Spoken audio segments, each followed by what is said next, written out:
Alright, Shalom. First and foremost, we want to give all praises to Yahweh, Ba'ashem, Yawashawn. To the 12 tribes scattered abroad, greetings. Shalom. Alright, so today we're basically going to deal with the Lord's judgment, okay? Now, the Lord has a way of judging people, alright, through the scriptures, and it's all throughout the scriptures, so we're going to get some precepts and understand how the Lord judges people. So let's start at Psalms 18. Psalms 18:6. In my distress I called upon Yahweh, and cried unto my heavenly Father. He heard my voice out of his temple, and my cry came before him, even into his ears. Right. Then the earth shook and trembled. The foundations also of the hills moved and were shaken, because he was wroth. Right. So because he was upset at the distress of his servant, you know what I mean? The whole earth is moved, you know, at the presence of Yahweh, because he is the great power, the most high power. Keep going. There went up a smoke out of his nostrils, and fire out of his mouth devoured. Coals were kindled by it. He bowed the heavens also, and came down, and darkness was under his feet. Right. Now he says, heaven is my throne, and earth is my footstool. So darkness under his feet means darkness in the sky for us. Go ahead. And he rode upon a cherub, and did fly. Yea, he did fly upon the wings of the wind. Right, in a chariot, a so-called UFO. Go ahead. He made darkness his secret place. His pavilion round about him were dark waters, and thick clouds of the skies. Right, because he cometh with clouds. Go ahead. At the brightness that was before him, his thick clouds passed.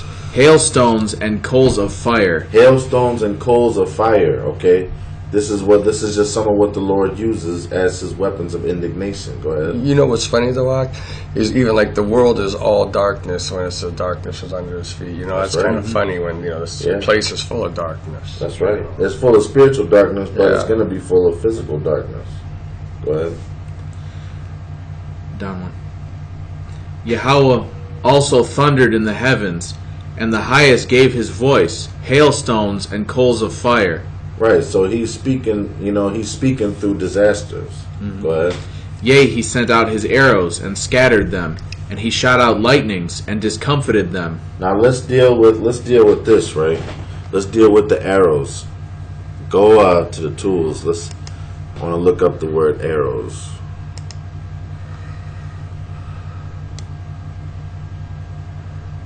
Okay, let's read the Strong's definition. Hold on, go down. Right there. It says a piercer, i.e. an arrow, by implication a wound, figuratively of God, thunderbolt, the shaft of a spear, archer, arrow, dart, shaft, staff, wound. So this is talking about thunder.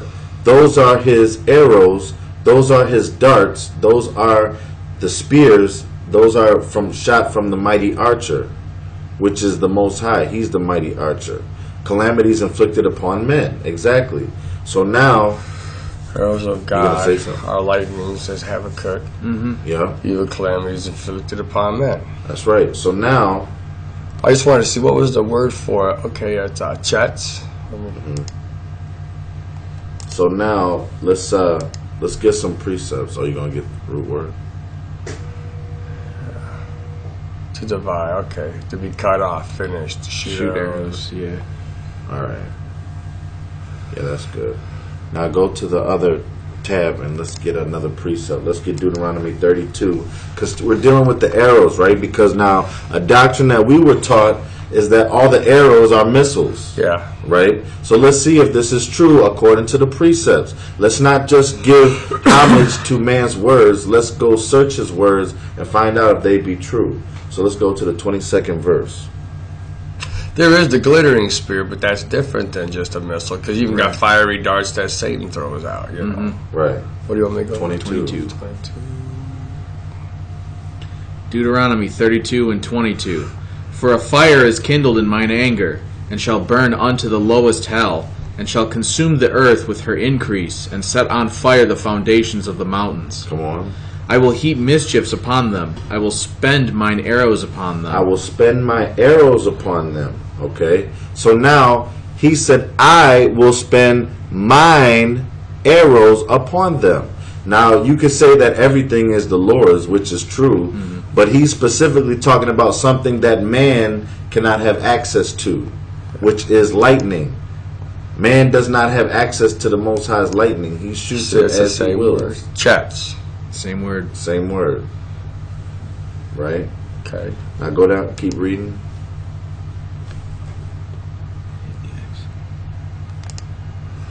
They shall be burnt with hunger, and devoured with burning heat, and with bitter destruction I will also send the teeth of beasts upon them, with the poison of serpents of the dust. Now these are also part of his destructions. Beasts and serpents, poison of serpents, you know. Let's see. Go ahead. The sword without and terror within shall destroy both the young man and the virgin, the suckling also with the man of gray hairs. I said I would scatter them into corners. I would make the remembrance of them to cease from among men. Right. Now who's he talking about there? Israel. Yeah, that's right. Mm-hmm. All right, so now let's get Psalms 11.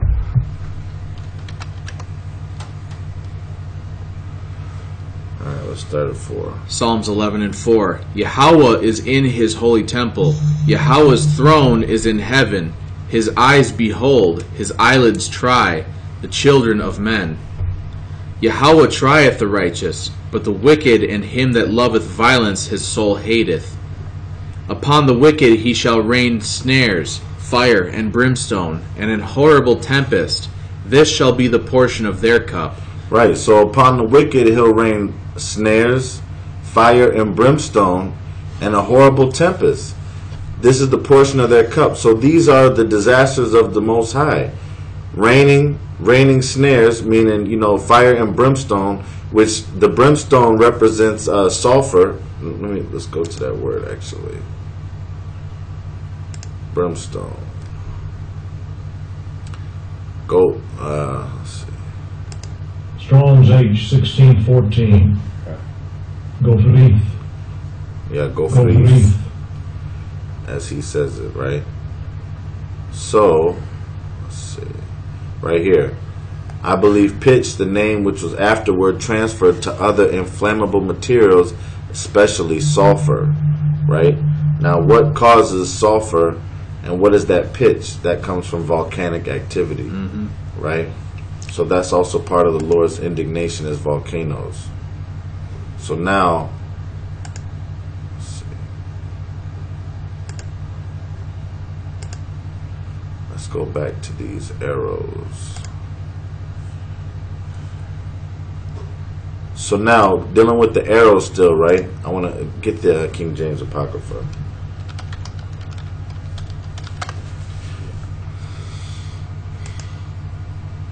Alright, let's go to Wisdom.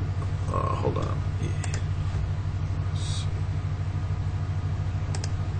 Let's go to Wisdom of Solomon, the 5th chapter. And start at verse 14. There we go. For the hope of the ungodly is like dust that is blown away with the wind, like a thin froth that is driven away with the storm, like as the smoke which is dispersed here and there with a tempest, and passeth away as the remembrance of a guest that tarrieth but a day.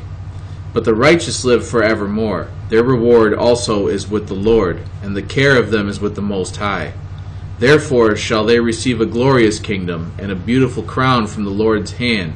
For with his right hand shall he cover them, and with his arm shall he protect them. He shall take to him his jealousy for complete armor, and make the creature his weapon for the revenge of his enemies. See right here it says make the creature, which is us, we are the creature, right, his weapon for the revenge of his enemies. I just want to point that out. Go ahead. He shall put on righteousness as a breastplate, and true judgment instead of a helmet. He shall take holiness for an invincible shield. His severe wrath shall he sharpen for a sword, and the world shall fight with him against the unwise. Then shall the right aiming thunderbolts go abroad, and from the clouds, as from a well-drawn bow, shall they fly to the mark. See? The right aiming thunderbolts. It says it right there. Thunderbolts. Thunder and lightning are synonymous with each other. And from the clouds, as a well-drawn bow, shall they fly to the mark. This isn't talking about nuclear missiles.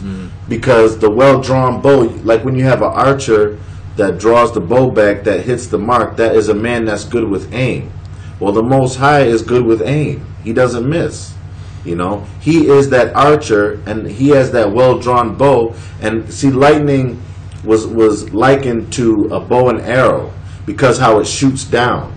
You know what I'm saying? They imagine in the heavens the Lord with, you know, pulling back the bow and shooting the lightning down. You see that as cartoons when you were a kid. They used to like Hercules and shit like that. They do that Roman shit. He'll throw the lightning bolts. Or even actually use a bow and arrow. That's that kind of crap. They portrayed it like that. Exactly. So that's what that's talking about. The right aiming thunderbolts, those arrows are not missiles but lightnings.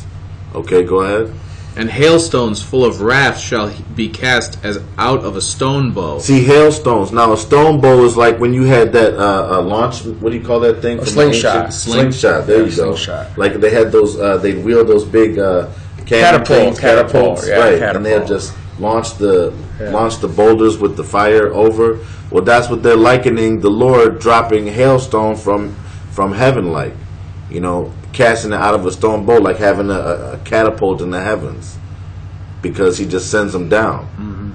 You know, and the water of the seas rage against them, the floods shall cruelly drown them. See, these are we've had dreams about this. We've talked about floods. That's right. These are the weapons of the Most High. See, you're not like you got missile threats right now, right? Like Kim Jong-un, he threatens to reduce America to ashes. You don't see people running and hiding and scared of that. But I bet you if Yellowstone volcano goes off or a bunch of thunder starts shooting and lightning starts coming down, you're going to be running for cover. I think some of them clears in California are running for cover from King. Right. But even verse 23, a mighty wind shall stand up against them, and like a storm shall blow them away. See, these are the weapons of the Lord's indignation, you know. But those right aiming thunderbolts, those arrows, is talking about lightning and not missiles. Where were we at? Okay. So let's go back and check something out real quick. Okay, let's go to Nahum. Nahum 1. Let's start at 1. Nahum 1:1. The burden of Nineveh, the book of the vision of Nahum of the Elkoshite. The Most High is jealous, and Yahweh revengeth. Yahweh revengeth and is furious. Yahweh will take vengeance on his adversaries, and he reserveth wrath for his enemies. Right. Yahweh is slow to anger, and great in power, and will not at all acquit the wicked. Yahweh hath his way in the whirlwind and in the storm, and the clouds are the dust of his feet. He rebuketh the sea and maketh it dry, and drieth up all the rivers. And I actually want to say something real quick before I continue. If you remember, when Irma hit Florida, the ocean went away. Did you see that? The shoreline vanished. It was just gone. Yeah, they had ports. They had docks that were just nothing but sand underneath the dock. Yeah. Bashan languisheth, and Carmel, and the flower of Lebanon languisheth. The mountains quake at him, and the hills melt, and the earth is burned at his presence, yea, the world and all that dwell therein. Right, because when the Most High moves, he causes the earth to shake, which causes earthquakes, volcano activity, all kind of things, you know. The hills melting, the earthquake, the earth is burned. All this happens at the Lord's anger. It's like, you know, how when a man gets angry and he starts shaking stuff up and starts breaking stuff in his own house, that's how you envision Yahweh when he gets angry. The whole earth is moved by natural disasters because of his wrath. So it says, who can stand before his indignation? Who can abide in the fierceness of his anger? Because who can protect themselves against the elements when they start to rage? You know what I'm saying? When the water starts roaring and the sea starts swaying to and fro, who can abide in that? If you're in a boat, who can survive that? Who can survive a volcano going off? Look at what happened to Pompeii. You know? Matter of fact, let me Type in Pompeii. Well, man, never can withstand no big natural disaster. It's like you're just a puppet, just like a rag doll when it comes to when the Lord has one of His disasters. See what I'm saying? So you show right there, yeah, showing you. Look at the bodies of ash. Now, who can survive that? All these people that were in Pompeii when Mount Vesuvius went off, they had no recourse. They had nowhere to go. You can't. Where can you go? This fire? See the fire and brimstone coming from heaven. You see that? Yeah. How fast can you run? You got people that are trying to leave, but you can't run. You can't outrun that. And all they talk about is that Yellowstone super volcano. Just maybe it might be tailor made for America. Mm-hmm. Well, it is. You know what I mean? It is. Type in Yellowstone.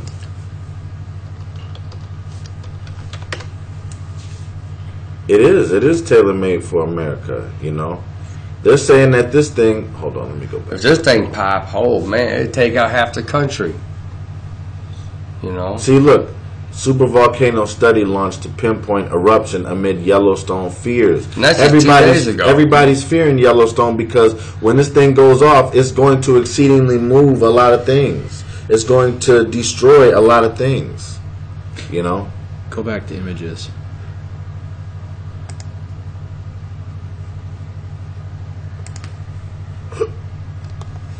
Yeah, look at that shit. That's just the fall. That's the ash bed, That's going all the way into the Dakotas and everything. See, once again, Lord, act through the Spirit, see where we at.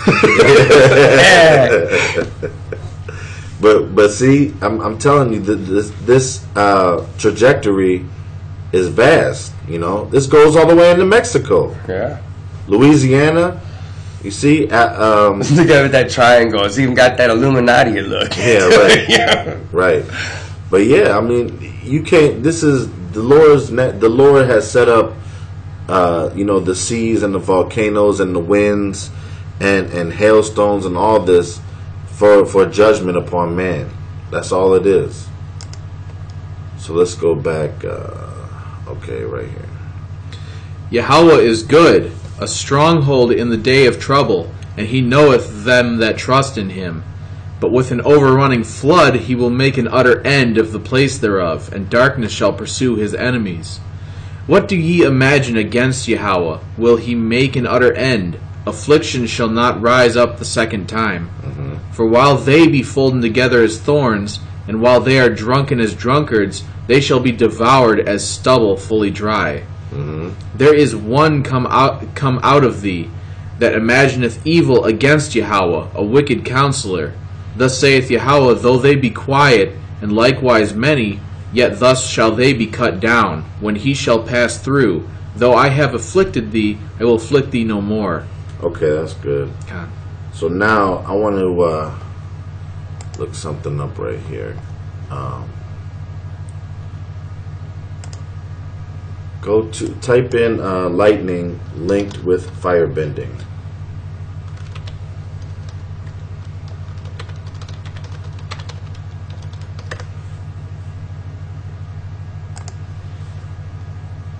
Now let's see.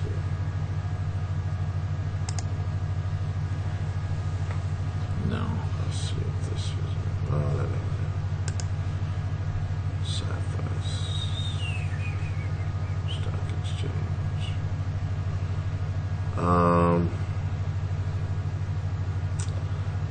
Yeah. Let me type this. Oh, here it is. Here it is. Here it is. All right, right here, right? Okay. What is fire and lightning?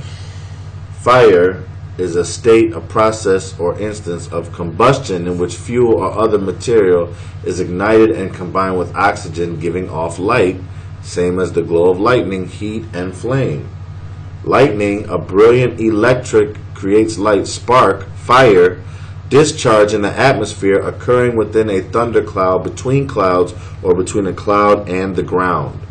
Both fire and lightning are linked due to the flow of energy. Fire, when has no fuel, ceases to exist, while at the same time lightning appears for seconds. See? In the Indian culture, fire was called Agni, and it had three forms: fire, lightning, and the sun. You see, in Avatar The Last Airbender, lightning was considered cold-blooded fire. And in several occasions, not just in the show, the lightning creates fire when it struck the surface of a flammable object, let's say wood. See, lightning and fire both burn. So this is what we're talking about. This is why when he mentions fire, oh, Nahum, that's where I wanted to go. Let's see, go back to Nahum. You're just trying to make the point when the Lord mentions fire, he's talking about lightning. Right? Exactly. So, right here, verse 6. Who can stand before his indignation? Who can abide in the fierceness of his anger? His fury is poured out like fire, and the rocks are thrown down by him. Which the rocks are that brimstone. Mm-hmm. That's right. See? So the fires of lightning and the brimstone. We just talked about that in a couple of verses earlier. Right. You got something? Oh. What do you... Alright, so now let's go to Exodus 9. We'll start at 1. Exodus 9:1. Then Yahweh said unto Moses, Go in unto Pharaoh, and tell him, Thus saith Yahweh, power of the Hebrews, Let my people go, that they may serve me. For if thou refuse to let them go, and wilt hold them still, behold, the hand of Yahweh is upon thy cattle, which is in the field, upon the horses, upon the asses, upon the camels, upon the oxen, and upon the sheep. There shall be a very grievous murrain. And Yahweh shall sever between the cattle of Israel and the cattle of Egypt, and there shall nothing die of all that is the children of Israel. And Yahweh appointed a set time, saying, Tomorrow Yahweh shall do this thing in the land. And Yahweh did that thing on the morrow, and all the cattle of Egypt died, but the cattle of the children of Israel died not one. And Pharaoh sent, and behold, there was not one of the cattle of the Israelites dead, and the heart of Pharaoh was hardened, and he did not let the people go. And Yahweh said unto Moses and unto Aaron, Take to you handfuls of ashes of the furnace, and let Moses sprinkle it toward the heaven in the sight of Pharaoh. Alright, so now he said, take your hands full of ashes and sprinkle it up and throw it up in the air, basically.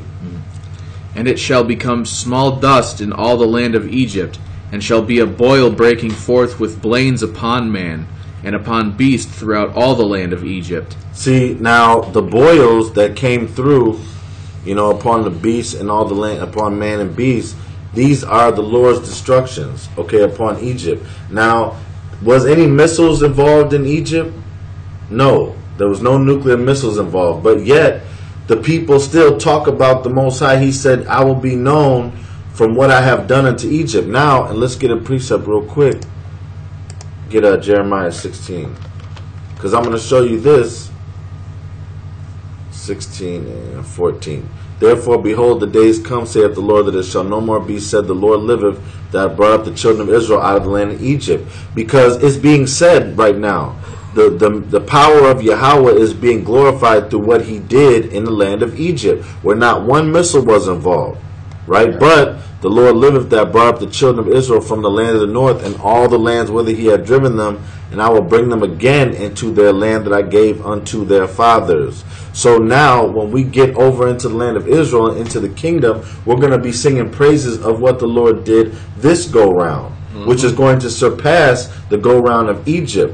But in Egypt, there was not one nuclear missile. Now, I'm not saying that missiles aren't going to fly now, which they will, but that's not the majority. The Lord's not going to be known by having one nation send a nuclear missile on another nation. No. That's not how that'll be that nation. That nation will be glorified. Thank you. Lord gets glory from natural disasters because no man can do those things. Now, HARP has access to weather modification, as we brought out. But they can't perform the same things. Yeah, they can make earthquakes and things like that, but ultimately the Lord speaks of these judgments, and we're going to read some more in the book of Revelation, so you know that it's not just man doing it, it's Yahweh that's doing it. So now going back to Exodus, right? So he got him with the boils. Go ahead. And they took ashes of the furnace and stood before Pharaoh. And Moses sprinkled it up toward heaven, and it became a boil breaking forth with blains upon man and upon beast. And the magicians could not stand before Moses because of the boils, for the boil was upon the magicians and upon all of the Egyptians. And Yahweh hardened the heart of Pharaoh, and he hearkened not unto them, as Yahweh had spoken unto Moses. And Yahweh said unto Moses, Rise up early in the morning, and stand before Pharaoh, and say unto him, Thus saith Yahweh, power of the Hebrews, Let my people go, that they may serve me. For I will at this time send all my plagues upon thine heart, and upon thy servants, and upon thy people, that thou mayest know that there is none like me in all the earth. See, he's going to send his plagues so that all may know that there is none like me. Now, these plagues are natural. They're not plagues of missiles. Like when you read Zechariah 14 and go Zechariah 14. Can I interject something real quick? Yeah. You know, even though the Lord's doing this, you know, the thing is who's the Lord's front man? It'd be Yawashawn. Moses. Okay? Just like even like when we were talking about in them 3.5 years when you got the who's remaining in the 144,000 pleading with the nations, as Yahweh is doing all this stuff to mess them up, they're going to be the Lord's front man. Just like right here in this particular episode of the Lord's movie, it's Moses. You know, Moses and Aaron right now.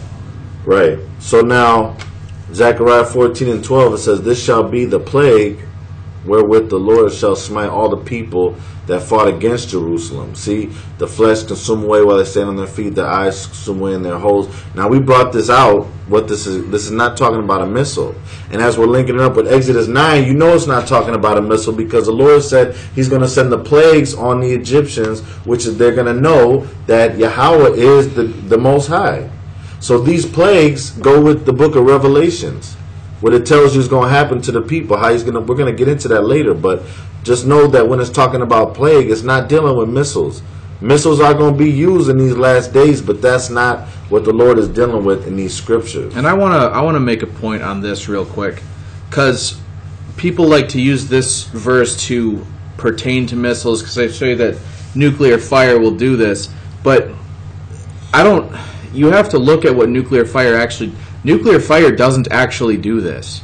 If you're standing within a quarter mile of the actual blast radius, I mean, yeah, your eyes and tongue will consume away, but there will be no holes or mouth for them to consume away from, because it's all going to be blown away at the same time. That's right. And then if you're not within the actual fireball, the pressure wave will kill you, but the pressure wave doesn't kill you by burning you away. The pressure wave kills you with blunt force. And lack of oxygen too. You couldn't breathe. Yeah, what it'll do, it'll crush your lungs. Suffocate you. Yeah, so suffocate you. And then if that doesn't kill you, the radiation will kill you. And plain radiation doesn't make your eyes and tongue consume away in your mouth. That just makes you pretty much get cancer right away. Yeah, it makes your hair stand on end.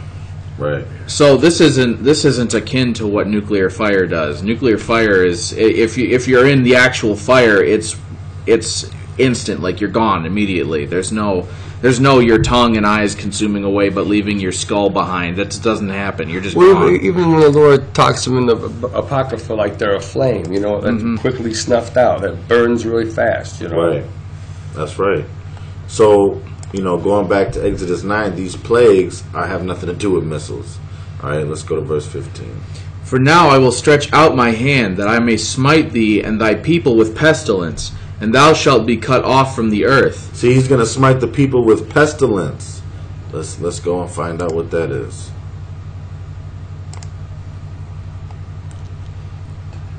Pestilence. Plague. A disease, a plague. Okay? In the sense of destroying, a pestilence, a plague. Let's see. Like you had they called it the pneumonic and the bubonic plague. Yeah. Right? Those were diseases. Now, or anything that affects the food supply too. Yeah. You know? Right. Right. All right. So let's keep going. And in very deed for this cause have I raised thee up, for to show in thee my power, and that my name may be declared throughout all the earth. See, he's going to show in thee my power, not your power, my power. That's going to come by him. Which the pestilence, plagues, all these, we're gonna read it right after this. We're gonna show you the Lord declares that He has 4 sore judgments that He puts upon people. Go ahead. As yet exaltest thou thyself against my people, that thou wilt not let them go. Behold, tomorrow about this time I will cause it to rain a very grievous hail, such as hath not been in Egypt since the foundation thereof, and even until now. Right, hail with huge stones. You know, that's written of in the book of Revelations as well. See, we're going to link this up. Remember what we're reading now, because what we read in Revelation that are the plagues that come from the vials that are going to be placed upon men, they're very similar to what happened in Egypt, only greater. Which is why we just read in Jeremiah that they will no longer say, the Lord liveth, that brought the children of Israel out of Egypt, but that brought the children of Israel out of the land of the north and everywhere where they were scattered. Go ahead. Send therefore now, and gather thy cattle, and all that thou hast in the field, for upon every man and beast which shall be found in the field, and shall not be brought home, the hail shall come down upon them, and they shall die. He that feared the word of Yahweh among the servants of Pharaoh made his servants and his cattle flee into the houses. Right, so we'll skip down and okay, let's go to 22. And Yahweh said unto Moses, Stretch forth thine hand toward heaven, that there may be hail in all the land of Egypt, upon man and upon beast, and upon every herb of the field throughout the land of Egypt. And Moses stretched forth his rod toward heaven, and Yahweh sent thunder and hail, and the fire ran along upon the ground. Now check this out. The Lord sent thunder and hail, and the fire ran upon the ground. Which is what? Lightning. Thank you. Lightning runs upon the ground. Okay? Yeah. That's the fire. That's why we read that article where it says, right here, that lightning creates a spark, which is fire. You see? That's why we brought this out, so you can understand what it's dealing with. It's fire in the atmosphere. Right. You know what? Go back to Google real quick. Google.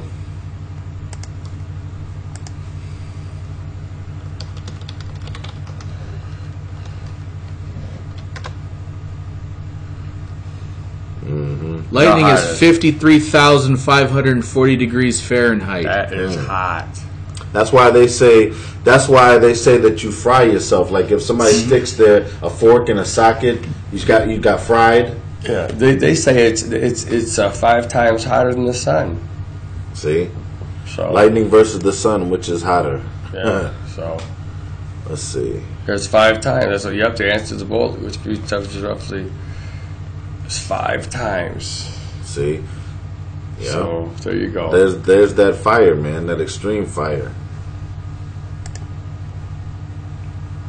So there was hail and fire mingled with the hail, very grievous, such as there was none like it in all the land of Egypt since it became a nation. And the hail smote throughout all the land of Egypt, all that was in the field, both man and beast, and the hail smote every herb of the field, and brake every tree of the field. Could you imagine, an actual, like, the Lord doing an actual lightning attack? You know, you see lightning in the distance here and there, but could you imagine you sitting in your house and the Lord's just concentrating lightning on your ass? But that's what I'm saying. It'll take down trees. You see lightning strikes on trees, bam, it'll just blow the whole fucking big ass branch off. Mm-hmm. But see, that's just one little, case of lightning. Now imagine if you got, like you said, like 6-7 bolts of lightning at the same time in a concentrated area. Yeah, and that was precision too. Oh, you know what?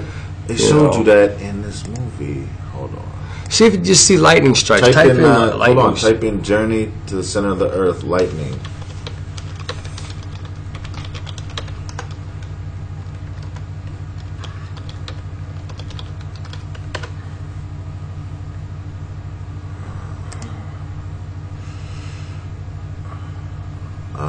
Let's see. Hold on. There was a clip, right?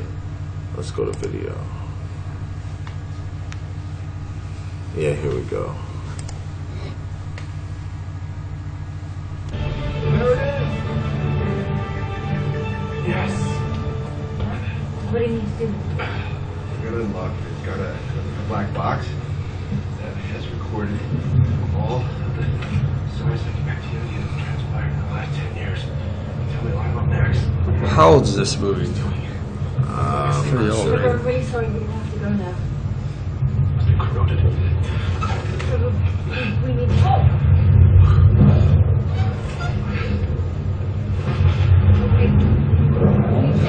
See how nervous they getting? They on top of a mountain, but look at how nervous they getting. See? See, they're running to get that shelter. Uncle Trevor, get in here! What's out? Hurry up, come on! Now this is what we're dealing with. Attracting the lightning! It's attracting the lightning!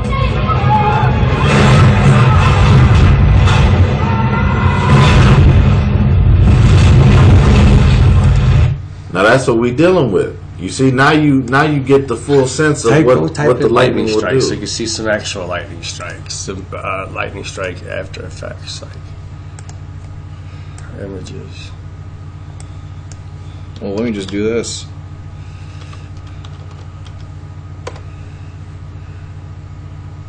Yeah, but I want to see what happens to the trees when it hits. Oh, You know okay. what I mean?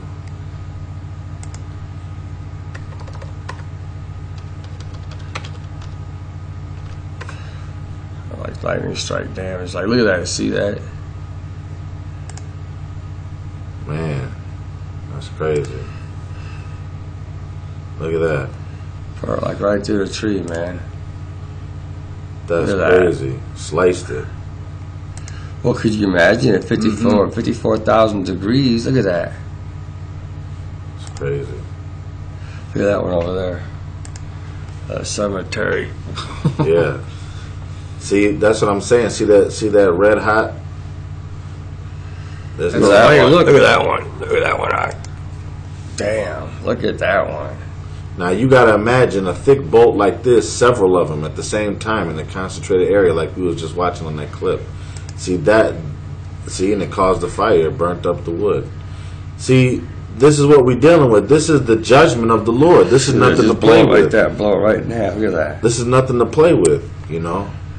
Now, if it does that to a big tree, what's it going to do to you? You know what I mean? So now, all right, that's good for that. So now let's go to Ezekiel 14.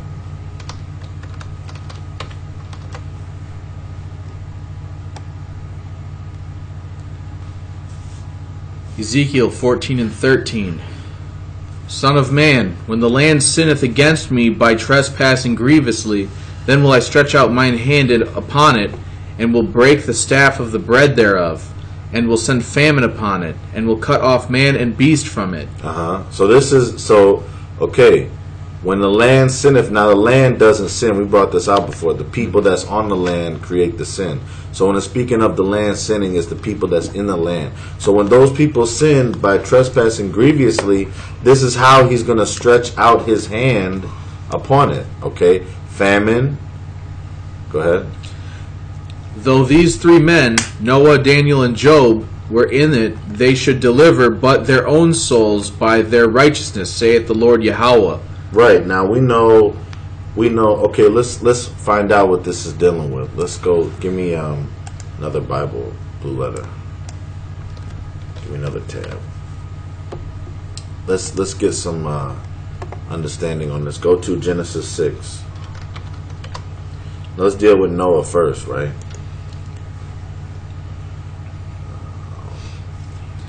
Genesis 6 and 18. But with thee will I establish my covenant, and thou shalt come into the ark, thou and thy sons and thy wife, and thy sons' wives with thee. Right. So those 8 people, were spared because, by the flood. They were spared because of the ark, right? So when he mentions Noah, Daniel, and Job, we're gonna get these precepts to show you what that means. Go to Daniel 2. Now let's deal with Daniel. Daniel 2 and 17. Then Daniel went to his house, and made the thing known to Hananiah, Mishael, and Azariah, his companions. Hananiah, Slakia. And that they would desire mercies of the Most High of Heaven concerning the secret, that Daniel and his fellows should not perish with the rest of the wise men of Babylon. Right, so Daniel and his fellows, Hananiah, Mishael, and Azariah, Shadrach, Meshach, and Abednego, should not perish with the rest of the wise men. So Noah spared, his whole family was spared with him. Because of Daniel, his companions were spared with him. Now let's go to Job. 42. Let's go 7. Job 42 and 7.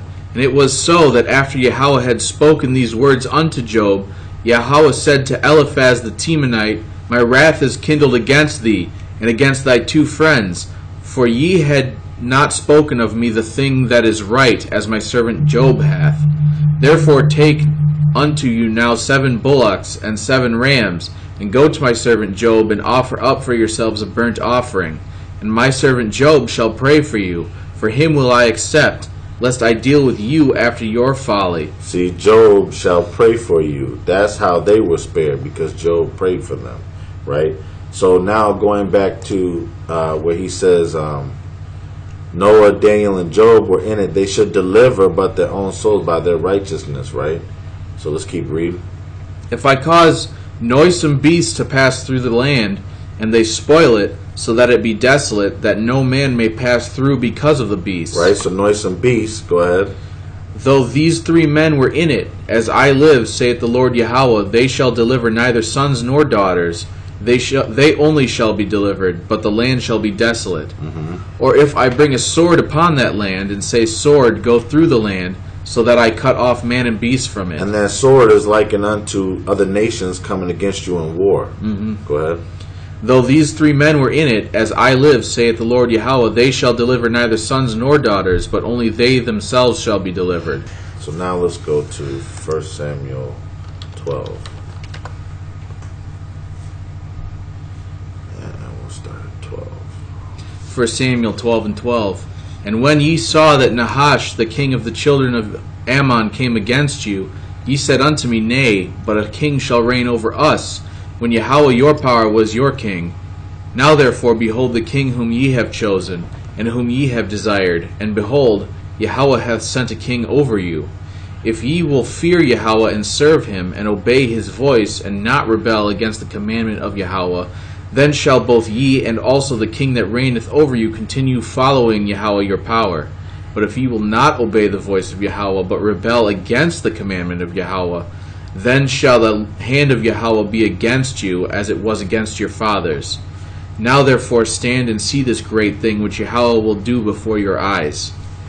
Is it not wheat harvest today? I will call unto Yahweh, and he shall send thunder and rain. He's going to send thunder and rain. Go ahead. That ye may perceive and see that your wickedness is great, which ye have done in the sight of Yahweh, in asking you a king. So when he sends the thunder and rain, you're supposed to then understand that your wickedness is great. That's supposed to be a sign to you that, okay, something's not right. That's why when Adam was in the cool of the day and he heard the voice of the Lord, what happened? He said he got scared and he ran, because why? Thunder and lightning is the voice of the Lord. So when he seen that coming down, he got scared because he knew that his wickedness was great. You see? Go ahead. So Samuel called unto Yahweh, and Yahweh sent thunder and rain that day, and all the people greatly feared Yahweh and Samuel. That's why they're going to fear him, not because of some nuclear missile, but because of the natural disasters that he's going to cause. Go ahead. And all the people said unto Samuel, Pray for thy servants and unto Yahweh thy power, that we die not, for we have added unto all our sins this evil, to ask us a king. See, they say that we die not because it was severe. It was great. Now go to Revelation 16. Yeah, it wasn't just your average meteorologist saying you got some average thunderstorm, you know. Right. All right, let's start at 1. Revelation 16 and 1. And I heard a great voice out of the temple saying to the 7 angels, Go your ways, and pour out the vials of the wrath of the Most High upon the earth. So these are the judgments in the last days that's going to take place. Go ahead. And the first went and poured out his vial upon the earth. And there fell a noisome and grievous sore upon the men which had the mark of the beast, and upon them which worshipped his image. Let's see what that word sore means. Helgos. Sore causing a discharge of pus, an ulcer. Basically, you know, Yeah. a boil. Okay, yeah. Yeah, Boils. You know, like Job was experiencing boils that he had to scrape with them shells. You Right. know? Plagued wound. And the second angel poured out his vial upon the sea, and it became as the blood of a dead man, and every living soul died in the sea. And the third angel poured out his vial upon the rivers and the fountains of waters, and they became blood. And I heard the angel of the waters say, Thou art righteous, O Lord, which art and wast and shall be, because thou hast judged thus. For they have shed the blood of the saints and prophets, and thou hast given them blood to drink, for they are worthy. And I heard another out of the altar say, Even so, Lord, Heavenly Father Almighty, true and righteous are thy judgments. And the fourth angel poured out his vial upon the sun, and the power was given unto him to scorch men with fire. Right, so the power of the sun scorched men with fire, right? So there's flesh consumed away, consumed with the heat scorching and the boils that was on you from these plagues that came upon you, right? And your tongue, you're still blaspheming the Lord, so your tongue is consuming you, destroying you. Well, you're getting destroyed because of your tongue. Yeah, exactly. Your tongue, the scriptures say the tongue causeth for strokes. You know, go ahead. And the men were scorched with great heat, and blasphemed the name of the Most High, which hath power over these plagues, and they repented not to give him glory. Which had power over these plagues, the Most High did. See? Go ahead. And the fifth angel poured out his vial upon the seat of the beast, and his kingdom was full of darkness, and they gnawed their tongues for pain, and blasphemed the Most High of heaven because of their pains and their sores, and repented not of their deeds. And the sixth angel poured out his vial upon the great river Euphrates, and the water thereof was dried up, that the way of the kings of the east might be prepared. Right, so that's the point on that. So you see, all the Lord is dealing with, you know, the plagues that the Lord is dealing with, the natural disasters, you know, the lightning, the rain, the pestilence, the famine, all these things are caused by the Lord. These are the Lord's judgments. Now, like we said, missiles are going to be shot. Hold on, go to Habakkuk 3 and 11. Habakkuk 3 and 11. The sun and moon stood still in their habitation. At the light of thine arrows they went, and at the shining of thy glittering spear.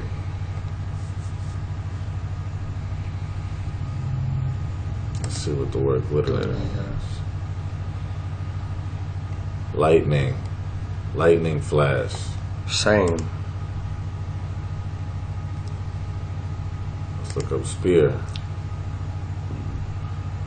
A spear or a shaft. Which we saw that lightning. A lance. Yeah. See?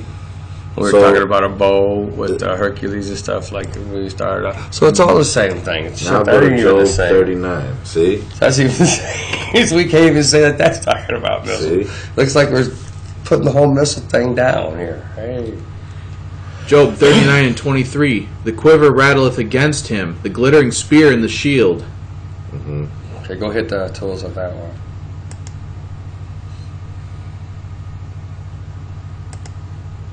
Fire. Flame, fire. Flame, yeah. Right.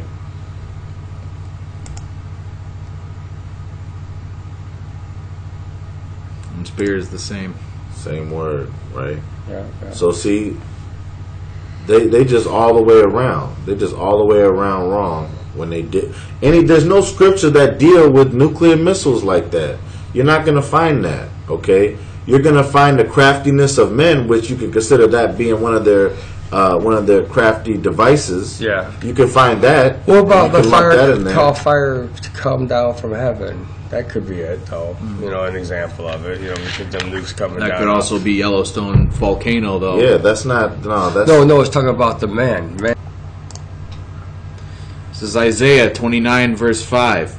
Moreover, the multitude of thy strangers shall be like small dust, and the multitude of the terrible ones shall be as chaff that passeth away. Yea, it shall be at an instant suddenly.